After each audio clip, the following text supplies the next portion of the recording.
Step 9 in the book, Eliminate Chaos, the 10-step process to organize your home and life, is to install product.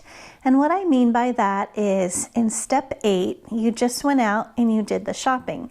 So now you've come home and you've got a lot of product maybe that you've just purchased, or maybe you're installing a new closet system.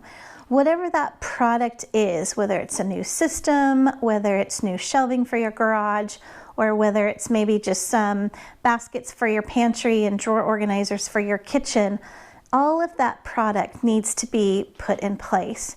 So step 9 is to install the product, where you're really putting the finishing touches on your project.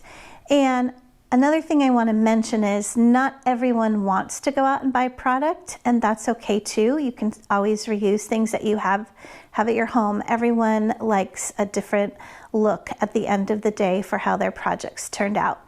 But remember this, it's not about the stuff, so that you have more time for life.